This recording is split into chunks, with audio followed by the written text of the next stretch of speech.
Kita masuki firman Allah Subhanahu wa taala. A'udzubillah, masih surat At-Taubah. A'udzubillahi minasyaitonir rajim. Alam ya'lamu anna Allah huwa yaqbalu taubata 'an ibadihi wa ya'khudhu as-sadaqati wa anna Allah huwat tawwabur rahim.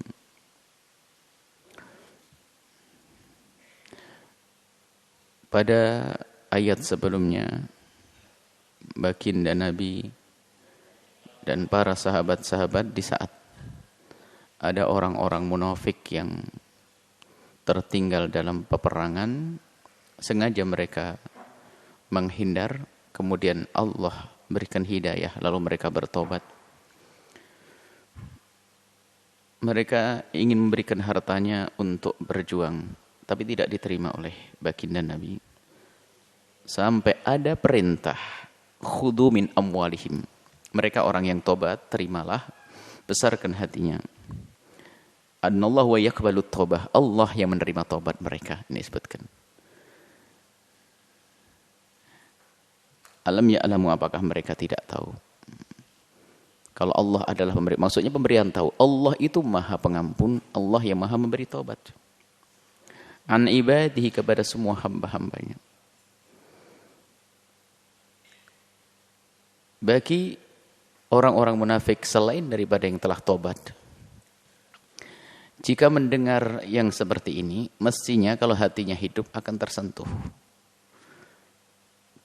Dari yang tertinggal, yang tidak mengikat diri di tiang-tiang masjid Nabi untuk dilepas oleh Nabi. Kan pada pertemuan yang lalu bahwa mereka yang orang-orang munafik yang diberi oleh Allah hidayah lalu bertobat, tahu Nabi akan kembali, kemudian mereka mengikat tangan mereka di tiang-tiang masjid dan mereka berkata, jangan lepas kami dan kami tidak akan melepaskan ini semuanya kecuali baginda Nabi yang melepaskan. Akhirnya betul Nabi Muhammad mendapatkan perintah untuk melepas dan dilepas, kemudian mereka tobat dengan sesungguhnya, ingin memberikan hartanya, ditolak oleh baginda Nabi, lalu Allah perintahkan untuk menerima. Nah, ada di antara mereka tuh yang belum seperti itu. Masih sembunyi. Tidak mengikrarkan dirinya kalau tobat. Tidak menyodorkan dirinya kepada baginda Nabi. Nah, paling tidak, kalau mereka tuh mendengar firman semacam ini akan tersentuh, ternyata Allah Maha Pengampun. Annallaha huwa yaqbalu taubata 'an ibadihi. Wa ya'khudhu sadaqati, dan Allah juga menerima, mengambil sedekah, artinya derma yang mereka berikan. Wa annallahu huwat tawwabur rahim, dan Allah Maha Pengampun dan Maha Kasih. Wahai hamba yang tersisa dari orang-orang pendosa kaum munafikin, Allah Maha Pengampun, Maha Kasih. Bergegaslah untuk menuju pengampunan Allah. Jangan terus dengan kemunafikan. Dan begitulah cara Allah Maha Kasih itu. Bukan orang yang salah selalu dan selalu dianggap tidak akan bisa tobat. Ini kita dalam pendidikan pun juga seperti itu. Harus membuka kesempatan, bahkan memberi motivasi kita. Yang bersalah bagaimana bisa berhenti dari kesalahannya. Bahkan bisa jadi orang yang pernah bersalah itu setelah bertobat bisa melebihi dari yang tidak pernah bersalah. Buah dari penyesalannya yang serius menjadikan dia serius kepada Allah Subhanahu wa taala. Wa qul i'malu, berbuatlah sesuka hatimu. Fasayarallahu 'amalakum. Ini yang khitab ini diarahkan kepada mereka yang masih sembunyi dari kaum munafikin dan mereka yang sudah bertobat, dan untuk kaum muslimin semuanya. Artinya suruh memilih, kamu jadi apa? Orang muslim, mukmin sejati, atau munafik yang sudah terlanjur dalam kemaksiatan, tobat atau enggak? Kenapa? Malu, berbuatlah. Fasayarallahu amalakum, Allah akan melihat itu semuanya, dan Allah mengetahui semua perbuatanmu. Allah yang Maha Kasih, tapi juga Allah Maha Pedih dengan siksanya. Suruh pilih. I'malu. Fasayarallahu amalakum. Wa rasuluhu, dan baginda Nabi pun akan diberitahu oleh Allah dengan wahyu. Wal mu'minuna, dan nanti pada akhirnya pun juga kebusukanmu akan terungkap dan dilihat oleh orang beriman itu. Terungkap oleh diri mereka atau dari berita dari baginda Nabi. Intinya kamu akan dipermalukan di dunia sebelum di akhirat. Ini orang-orang munafik. Akan dipermalukan di dunia sebelum di akhirat nanti. Wasaturadduna, dan pada akhirnya kau akan dikembalikan, lihat. Ila alimil ghaib. Yang maha tahu tentang yang gaib dan yang terlihat. Maksudnya kepada Allah. Pun pada akhirnya kamu akan kembali kepada Allah. Dengan apa? Dengan amalmu. Jika baik maka kau akan dimuliakan, dan jika itu adalah amal dosa kau akan dihinakan. Wa yunabbi'ukum, dan Allah akan memberikan tahu kepada kalian. Memberitahu di sini maksudnya akan membalas. Membalas. Kalau kebaikan diberi pahala, yunabbi'ukum bima kuntum ta'malun, dari semua yang engkau lakukan. Karena urusannya ini bukan kepada orang kaum muslimun mukminin yang kalau beramal terang-terangan. Ada orang munafikun yang bersembunyi. Kejelekan-kejelekan yang tersembunyi dalam hati mereka. Allah Maha tahu dan semuanya akan dibongkar. Yang kadang dibongkar oleh Allah aib ini di dunia, dipermalukan di dunia, yang lebih mengerikan lagi kalau sudah dibongkar nanti di akhirat. Dipermalukan di halayak. Di depan umat, di depan makhluk-makhluk Allah, di depan manusia semuanya di padang mahsyar. Dan saat itu malu-malu yang luar biasa. Wa akharun. Nah, dan yang lain dari orang-orang munafik, selain daripada yang menghadap, yang bertemu atau menyerahkan diri kepada Nabi, kemudian meminta ampun, kemudian ingin bersedekah. Selain dari itu ada wa akharun, mereka ada lagi orang-orang munafik yang enggak nongol, yang enggak minta maaf,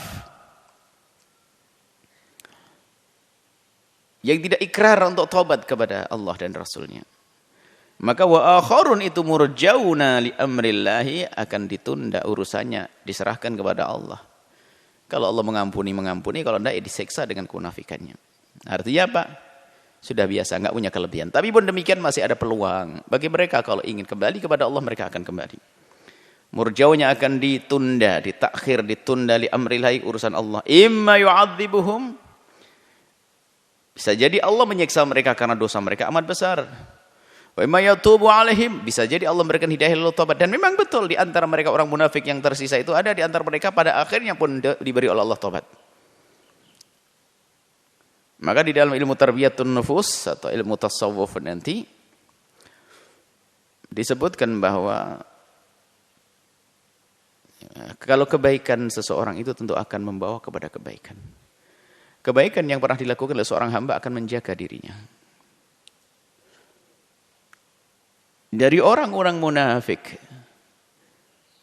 atau ahli maksiat yang ada pada hari ini, jika dia sering berbuat baik, biarpun bentuknya berbeda,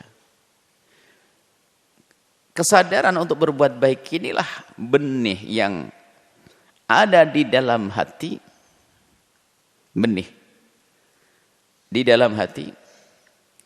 Jika ini terus dipupuk dan disuburkan, akan menjadikan dia mudah kembali kepada Allah di saat melakukan kemaksiatan. Orang-orang munafik yang tersisa itu ada di antara mereka yang tobat.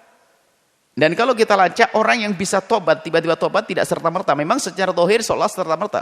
Allah yajtabi ilaihi ma yasha. Allah angkat begitu saja. Tapi tentu ada kebaikan sebelumnya. Apakah suatu ketika tersentuh hatinya harus menyantuni fakir miskin? Atau tersentuh hatinya untuk berkasih sayang kepada orang anak yatim? Atau kebaikan yang pernah dilakukan ini akan menjadi tabungan bagi dia, bahkan penyelamat bagi dia.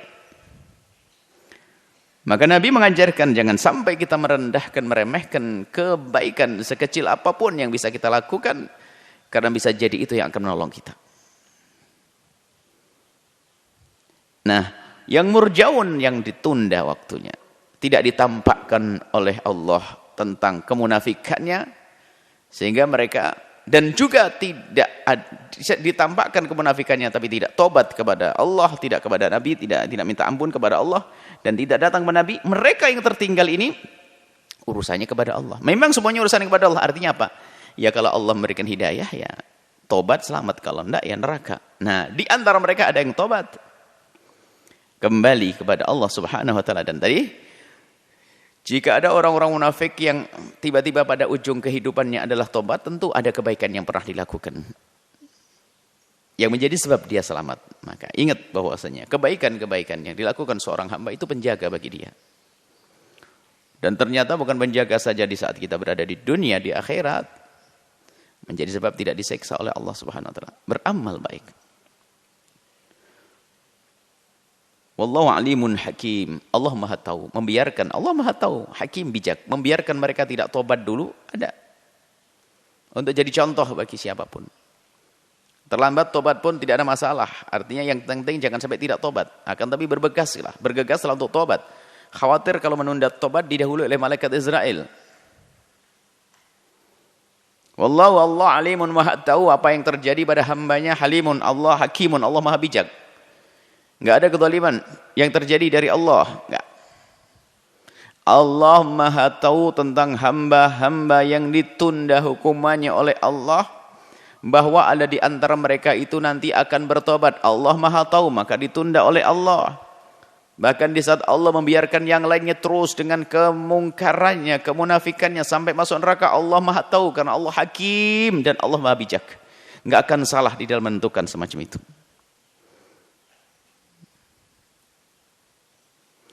Tampaknya kerusakan di muka bumi ini karena kan ulah tangan kita. Semuanya dari Allah, tapi sebabnya kita yang ambil. Maka yuk, kita cari sebab-sebab yang bisa menjaga kita. Allah yang menjaga, tapi lain itu semuanya. Berkasih sayang, lembut hati, memberikan pertolongan, membiasakan mendoakan orang. Ini kebiasaan baik yang kita biasakan, maka itu nanti akan membuahkan kebaikan. Di saat kita terdesak, itu akan menolong kita. Termasuk di alam barzah. Apalagi di padang mahsyar. Apalagi di siratal mustaqim. Selesai. Kemudian mereka orang-orang munafik yang tersisa itu, yang belum tobat. Di antara mereka yang belum terungkap, ini mereka memang namanya orang munafik, mereka selalu punya rencana-rencana baru terus. Walladzina ittakhadhu masjida. Mereka ittakhadhu menjadikan masjid, bangun masjid. Orang munafik bangun masjid. Dhiraran, tapi tujuannya adalah bukan untuk kebaikan. Dhiraran, untuk membuat madarat, membuat bahaya, kerusakan kepada kaum muslimin. Membuat kerusakan. Wa kufran. Ini untuk menambahkan kekafiran di hati mereka itu. Karena dengan membuat masjid ini bukan mereka dipakai untuk ibadah. Yang semula masjid itu kan digunakan untuk ibadah. Untuk ibadah kepada Allah Subhanahu wa taala. Akan tapi mereka tidak membuat masjid itu punya tujuan lain. Untuk mengadu domba kaum muslimin. Dan ini sampel contoh pada zaman Nabi bisa terjadi di zaman-zaman setelahnya. Maka sekarang ada gerakan-gerakan atas nama Islam, ternyata mereka itu membuat program perkumpulan, tapi mereka adalah perkumpulan dhirar. Perkumpulan yang kerjaannya nyakiti kaum muslimin. Menyakiti umat Nabi Muhammad SAW. Wa tafriqan bainal muslimin, mengadu domba. Tafriqan bainal muslimin, ngadu domba di antara kaum muslimin. Jadi mereka kalau berkumpul dengan baginda Nabi, mereka seolah-olah bersama. Mereka memilih sholat-sholat di siang hari. Kalau malam hari mereka enggak hadir sholat, membuat masjid sendiri. Padahal di Masjid Nabawi ada, di Nabi ada masjid namanya Masjid Quba yang usis ala taqwa. Nah, mereka ini, di antara mereka itu ada yang irsadan liman haraballah. Mereka diam-diam itu, irsadan ini menanti-nanti, mengamat menanti-nanti, liman haraballahu wa rasulahu, orang yang akan memerangi Allah dan Rasulnya. Jadi di situ ada salah satu orang dari ahli Madinah situ yang masuk Nasrani. Namanya Abu Amir Ar-Rahib dari suku Khazraj. Dia masuk Nasrani. Dia itu mendengar baginda Nabi akan datang dan mulai datang dan ternyata banyak disenangi. kebenciannya yang subur di hatinya. Maka pergi ke negeri-negeri tetangga. Negeri-negeri tetangga untuk mencari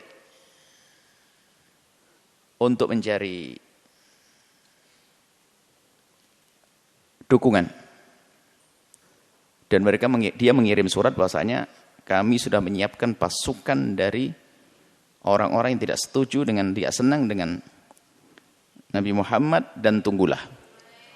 Lah ini surat nyampe kepada kaum munafikin. Nah, kaum munafikin ini kalau sudah di masjid itu yang ngomongnya bentar lagi ada orang yang akan pasukan besar akan menghancurkan pasukan Islam. Tapi labelnya masjid dan dihancurkan oleh Nabi pada akhirnya, nama Masjid Dirar.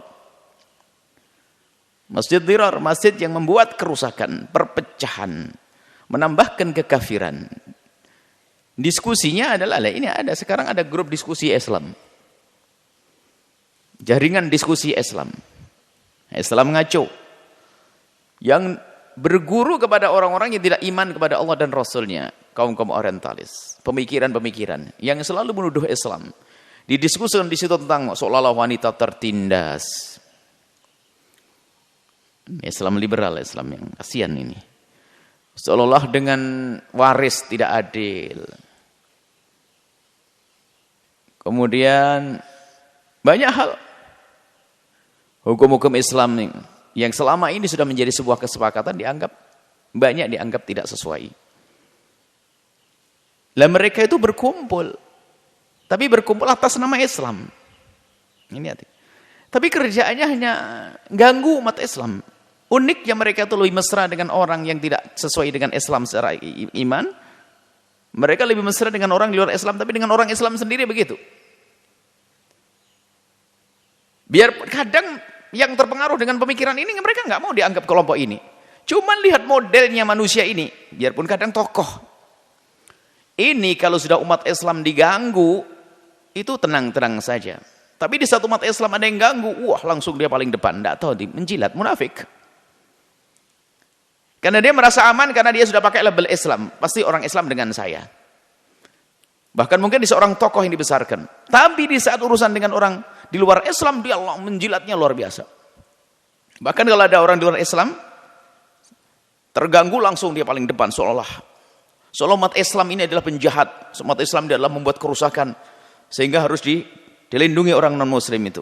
Ya, orang non-muslim dijaga oleh umat Islam. Nabi yang menjaga dengan perintah-perintahnya. Ini kelompok-kelompok semacam ini ada. Munafikun.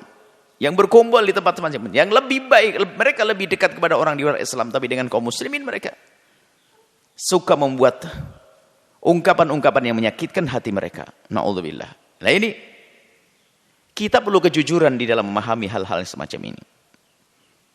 Biarpun itu adalah pamanmu, biarpun itu ayahmu, biarpun saudaramu, kalau berbeda, Ikrimah berbeda dengan ayahnya Abu Jahal kok. Cuman kadang fanatik buta, gara-gara dia adalah orang yang selama ini dikaguminya, nggak boleh salah, jadikan nabi. Mendukung kebatilan-kebatilan.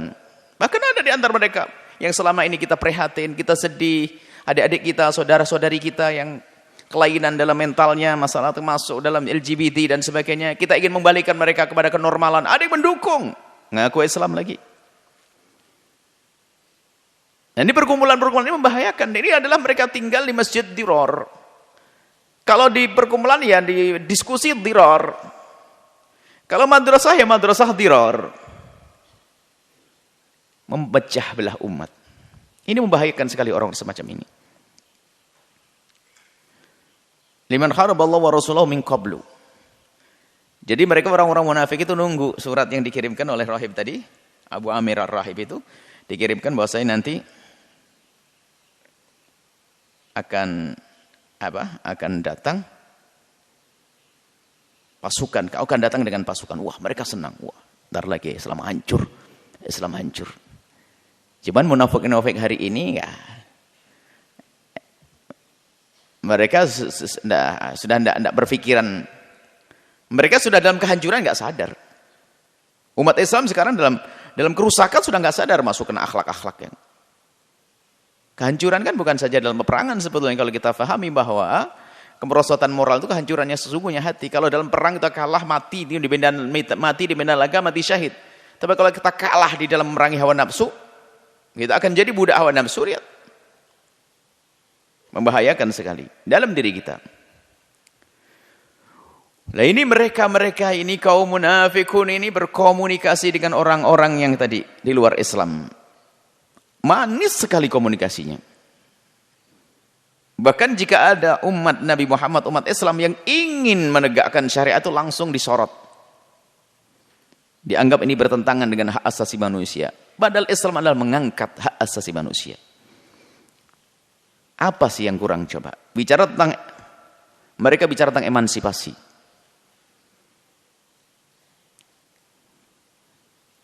Mereka bicara emansipasi. Mereka mengkritisi tentang waris. Apa yang ada pada hubungan pembagian waris di kalangan mereka? Bagaimana orang yang tidak beriman bicara tentang waris? Emansipasi di Eropa dan sebagainya. Waktu itu, bagaimana emansipasi itu harus diadakan? Karena memang wanita direndahkan. Wanita direndahkan seperti binatang, seperti wanita direndahkan, rendah sekali.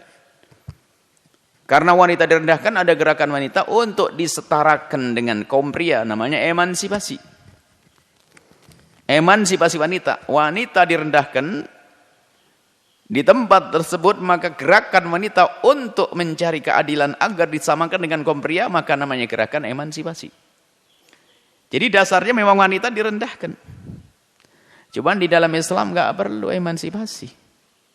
Karena wanita tidak pernah direndahkan. Kenapa kita harus ikut-ikutan emansipasi? Emansipasi. Nggak ada emansipasi di dalam Islam. Bahkan Nabi selalu menyanjung. Tentang wanita itu bagaimana? Seorang laki-laki datang pada baginda Nabi, ya Rasulullah. Ayun nasi, aku bi husni sahabati. Siapakah orang yang lebih berhak untuk aku perlakukan dengan baik? Nabi menjawab, ibumu. Siapa lagi ya Rasulullah? Ibumu. Siapa lagi ya Rasulullah? Ibumu. Laki. Ibunya laki atau perempuan? Kemudian bagaimana dalam keluarga masalah nafkah? Anak perempuan kalau ternyata nggak mampu, anak laki-laki menanggung. Kemuliaan, wanita dimuliakan sekali. Dalam pernikahan lihat wanita duduk manis yang cantik sudah. Yang cari duit nafkah adalah siapa? Suami. Apalagi? Mereka tidak bisa membaca ini semuanya. Mereka memandang dengan kacamata mereka. Ya nggak ketemu. Nafkah tanggung jawab seorang suami. Kalau ada suami yang tidak bertanggung jawab, itu karena dia keluar daripada jalur-jalur Islam. Atau mungkin memang dia bekerja lalu tidak mampu, kemudian istri yang berperan, itu lain cerita. Kemuliaan bagi sang istri. Baiklah, ini orang-orang munafik itu mengkritisi dari sisi ini. Mereka tidak tahu. Yang tidak pantas dikritik, mereka angkat sebagai sesuatu kekurangan, lalu dijadikan bahan kritik. Ya jadi bahan tertawaan bagi orang yang tahu. Dan ini tersebar. Dan ini adalah kajian-kajian Islam yang dilakukan oleh orang-orang di luar Islam. Diintip oleh anak-anak kita yang belajar dalam perkumpulan tersebut. Ini isu ini sudah disebarkan 150 tahun yang lalu. Bahkan 200 tahun yang lalu. Bahkan zaman Imam Suti juga punya rudud kepada hal ini. Ini orang baru kemarin sok mengkritisi tentang waris ini. Kasihan banget dia. Lahir baru kemarin. Kurang baca dia. Nah ini berkumpul dengan orang-orang munafik. Ingat, tujuan belajar kita apa? Untuk membentengi kita. Bukan mencari-cari. Kita tidak perlu mencari siapa munafikin di kiri kanan kita. Tidak. Hanya hati-hati dengan orang-orang yang punya tanda-tanda kemunafikan, yaitu kelompok-kelompok yang mengatasnamakan Islam, akan tapi mereka musuhi Islam. Tidak senang dengan Islam, tidak ansam dengan syariat, tidak Islam dengan kemajuan Islam, ini bermasalah sekali. Nah orang munafik ini, mereka ini yang membuat kerusakan yang bersama Nabi waktu itu, yang membuat Masjid Dirar, dan yang di zaman setelah Nabi yang membuat perkumpulan tandingan untuk membuat permusuhan di kalangan kaum muslimin dan mukminin. Mereka itu juga merasa, mereka kalau ditanya, saya berbuat dengan baik, ini dengan keinsyafan dalam diskusi saya benar, tujuan saya baik kok. Walayahlifun, mereka bersumpah, in aradna illal husna, kami tidak menghendaki ini kecuali kebaikan. Dan mereka pede setelah bangun Masjid Dirar itu minta, ya Rasulullah, sholatlah di sini. Enggak, nanti saja setelah perang, setelah berangkat perang. Setelah Nabi perang dilarang oleh Nabi untuk sholat di situ. Oleh Allah dilarang sholat di situ. Jadi mereka berani mengajak Nabi. Memang mereka gayanya percaya diri. Bahkan bukan di antara orang munafik ada yang bukan munafik ke bawah. Lah ini orang yang ke bawah ini polos. Ya ustadz-ustadz yang sangat polos baik hati, diajak berkumpul, suruh tanda tangan, rekomendasi. Oh, ada ustadz-ustadz polos dalam gerakan-gerakan ngaco dalam Islam yang enggak. Ya, ustadz polos, ustadz baik hati, tidak ngerti, diceritakan dengan bentuk yang berbeda, tidak ngerti kenyataannya. Ustadznya hanya mendengar beritanya begitu, langsung mengiyakan saja. Ini problem, munafikun. Bersumpah, kami tidak melakukan ini kecuali demi kebaikan.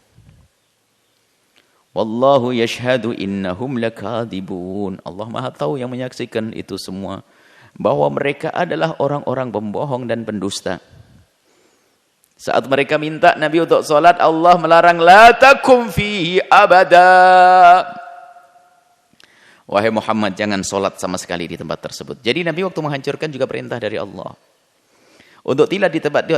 Nabi sudah menjanjikan mau salat dan mereka menagih janji. Karena kalau sudah Nabi sholat di situ, wah ini ngundang tokoh yang ini kelompok aturan, kelompok nggak benar, kadang-kadang menggandeng orang baik, ya. Ini kelompok-kelompok ngaco tadi itu, pemikiran ngaco ini pengen ada orang baik suruh berkomentar, ya orangnya komentar masuk, orang baik seperti Nabi, cuman bedanya Nabi kan dapat wahyu, kalau orang-orang ini kan tidak dapat wahyu. Jadi dikasih kabar baik, biarpun kabarnya kabar bohong dari mereka, percaya lalu mereka memberikan sambutan. Ini ada kelompok-kelompok yang menyesatkan. Ini ada yang menyambut dari tokoh-tokoh soleh. Dan kami tidak menduga kalau tokoh soleh itu itu adalah niat jelek. Kalau tokoh soleh yang baik-baik itu karena mendapat informasi dari anak-anak muda itu dengan informasi yang salah, berbohong. Makanya ya iya saja. Baginda Nabi begitu. Ayah Rasulullah, sholatlah di tempat kami di masjid yang baru kami bangun, agar mereka senang. Oh iya, saya tidak bisa sholat sekarang, nanti saja setelah pulang dari peperangan. Setelah pulang ditagih, Nabi sholat. Allah berfirman, la takum fihi abada. Jangan. Kalau pengen sholat, masjid usisa ala taqwa min awal yaumin, yang dari awal kedatanganmu. Masjid itu ahaqqu an taquma fihi, lebih berhak untuk kau lakukan salat di situ. Fihi rijalun, di situ ada orang-orang yang melazimi masjid tersebut. Yuhibbuna, mereka senang ayatatahharu, bersuci. Mereka adalah dalam bersuci serius.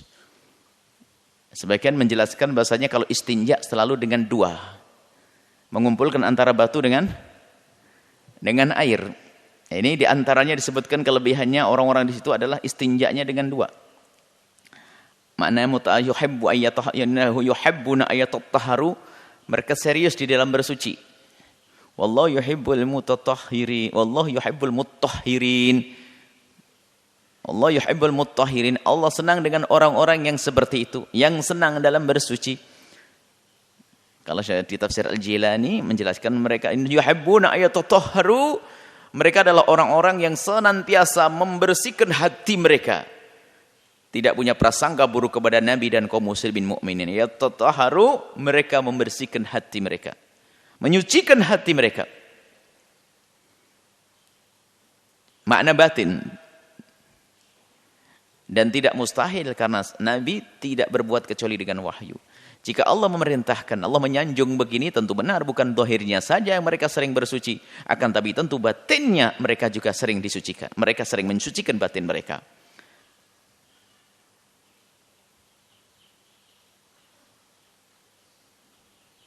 Faman assasa bunyanahu ala taqwa minallahi wa ridwan khairun am man assasa bunyanahu ala syafa jurufin harin fanhara bihi fi nari jahannama.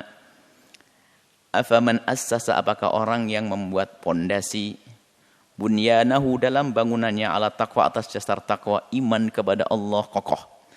Bangunan yang atas dasar, makanya ini termasuk isyarat kepada para pendiri-pendiri masjid, musola, pondok. Itu kalau ingin membangun pondok harus atas dasar takwa. Biar kuat bangunan itu kokoh, bukan bangunan yang kokoh. Kuat bangunan ini adalah dia tidak akan runtuh, abadi, berkembang. Maka harus dari barang halal, bersih. Bangun pondok duitnya nggak jelas, bukan usis ala takwa. Maka Para santri khususnya calon-calon ustadz, bangun pondok, oke.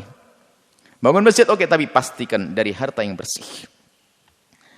Taksisnya alat taqwa, hartanya alat taqwa, yang bekerja alat taqwa, yang berjuang alat taqwa.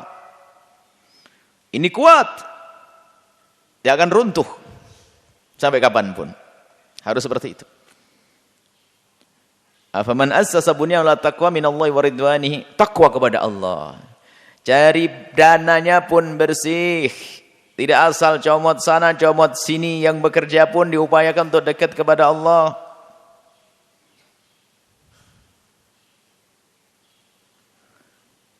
Itu adalah lebih bagus. Atau menurutmu yang lebih bagus adalah man assasa bunyanahu, yang ingin membangun bangunannya ala syafa jurufin harin. Jadi di sebuah pinggiran yang penuh dengan rongga-rongga. Maksudnya dibangun atas dasar tanah pinggir. Syafa itu pinggiran sebuah tanah, kayak semacam tebing pinggir. Sudah begitu banyak rongga-rongganya. Dibangun di atasnya. Inhar, fanhar, hancur, runtuh. Pengen bangun sesuatu yang besar, tapi dasarnya adalah dananya nggak jelas. Dana haram untuk bangun pondok, gimana akan bisa terbangun nanti santri-santri yang bisa bersih? Makanya kita perhatikan ulama dulu tuh, masya Allah. Pondoknya nggak gede, bangunannya nggak ada, ngubuk, tapi bersih, halal semuanya. Yang dimakan santrinya halal semuanya. Keluar ulama-ulama. Karena dasarnya itu, dasar itu bersihnya tempat, halal kehalalan tempat.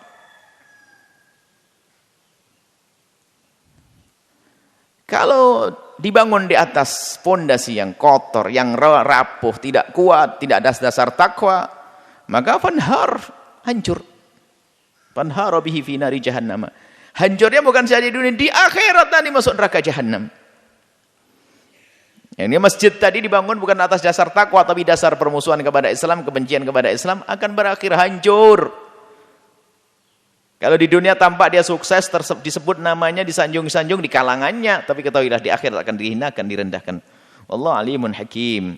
Allah maha mengetahui dan maha bijak dengan apa yang Allah berlakukan kepada hambanya. Allah tahu dengan ini semuanya. Allah maha tahu. Dan itu semua tepat, tidak salah. Allah membuat orang munafik ini adalah untuk pelajaran bagi yang lain, agar kita biasa waspada. Kalau kita dikumpulkan dari orang baik-baik, tidak mengerti waspada, dia saat berhadapan dengan musuh akan mudah kita dibohongi dan sebagainya. Akan tapi dengan adanya orang munafik, maka orang akan waspada. Dan waspadanya bukan mewaspadai orang lain dari keselamatan dirinya dari orang lain, tapi mewaspadai dirinya agar tidak menjadi orang-orang munafik. Itu yang terpenting. Jadi Allah memberikan contoh-contoh Fir'aun ini bukan sekedar kisah yang disebutkan, akan tapi bisa jadi dirimu menjadi presiden nanti. Yang benar jangan jadi Fir'aun, gitu. Disebutkan kisah Abdurrahman bin Auf, maksudnya sebagai contoh. Tidak mustahil kau akan jadi saudagar kaya, tapi jadilah engkau adalah Abdurrahman bin Auf, jangan jadi Qarun, begitu. Ada Ammar bin Yasir dan Bilal bin Rabah. Mungkin ada orang diuji dengan kefakiran, atau Abu Hurairah, jadilah seperti itu. Untuk pelajaran bagi hamba-hamba yang datang setelahnya.